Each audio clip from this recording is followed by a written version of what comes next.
A'udhu billahi minash shaitanir rajim. Bismillahir rahmanir rahim. Brothers and sisters, welcome to today's video blog. Boom! Bang! We watch TV, we watch the media, and this concept of war is being put down our throats every day. War in the East, war in the West.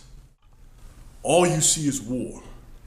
War is a concept that has afflicted humanity's history for thousands and thousands of years.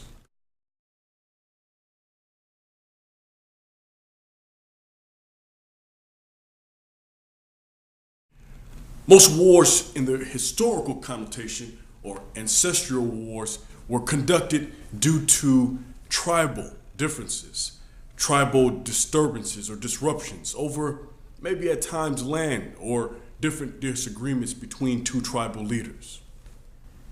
Back then, artillery, archery, swordsmanship was used, and the numbers didn't go as high as 5,000 to 500,000 tops.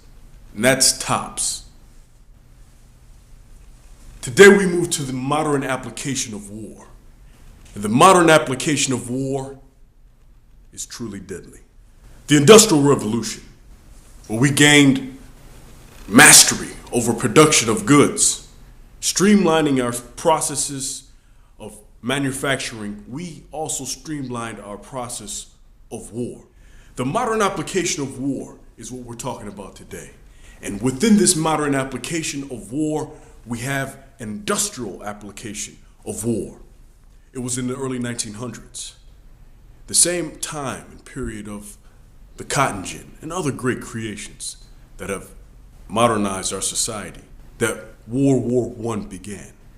In World War I, the military casualties numbered 8.7 million. Total losses for World War I is 15 million. World War II. After the industrial applications and modernization of our war techniques, we then find a brutal application of modern warfare on civilians and soldiers alike. World War II brought casualties as high as 72 million. Let's put the brakes on. Let's go back into time and look at the Mongol Wars. The Mongol Wars, which ruled most of Asia and most of the world, with a maximum estimation of 60 million people that died over a prolonged period of time. But in a shorter period of time, we can get 12 million more people who die with the modern application of modern warfare. Modern warfare is not led by monarchs or tribal chiefs. Very important to note. Modern warfare is not led by religious ideologies or quote-unquote prophets. Modern warfare is led by secular or non-religious ideologies, led by policies and institutions. And from this modern application of warfare, we now look at the bottom level of the ground where this dirt and filth and residue of war dwells.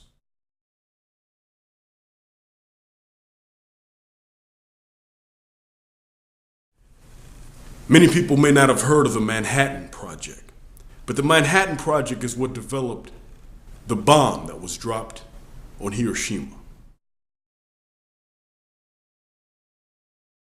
This is where World War II, where casualties got as high as 72 million. People were being affected by the new modern warfare tactics of the use of radiation and nuclear weapons. The modern application of war has evolved to levels that you couldn't imagine. Depleted uranium, other types of Agent Orange, and other elements used within the government that have came out of the Manhattan Project is a project of policy that has been implemented in war and developed as a means of genocidal campaigns with political motivations. So now the question is asked to the secularists and the non-religious.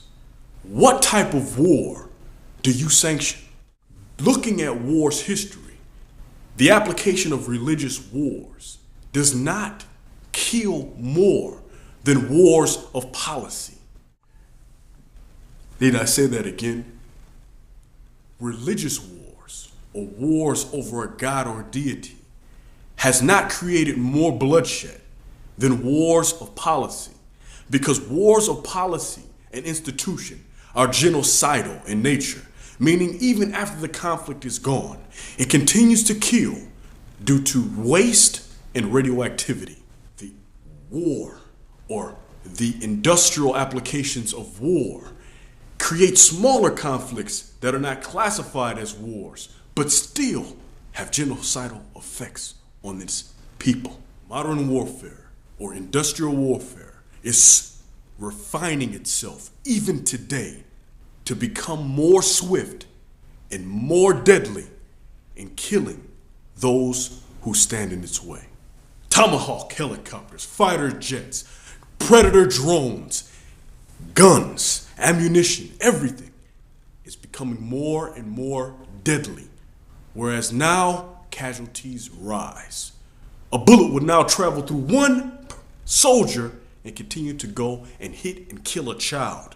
And at times, it goes further to kill your next door neighbor and continue to go for miles and miles. Hence the idea of depleted uranium.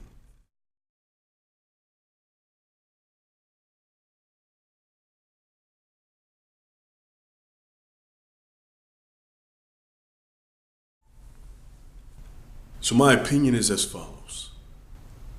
Religious applications of war, although they've been deadly from the Christians, the Jews, and the Muslims, does not mount up to the policy-orientated or institutional industrial applications of modern warfare.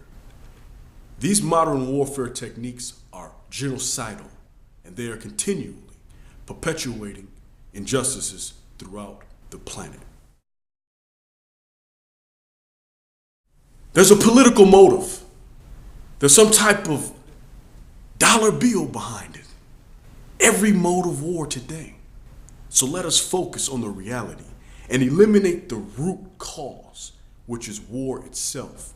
It must be abolished. For in Islam, the guidelines that are set on war is what actually brung order to an application that's foul and dirty. Islam brought a modern application to war by adding guidelines to a chaotic, destructive system, not killing women and children, not destroying trees and killing animals without reason or without cause, but also treating people with some form of dignity. This supersedes the Geneva Convention, which is a farce if you look at it adjacent to the Muslims' rules of law in warfare. This is your brother Umar, signing out. Assalamu alaikum wa rahmatullahi wa barakatuh.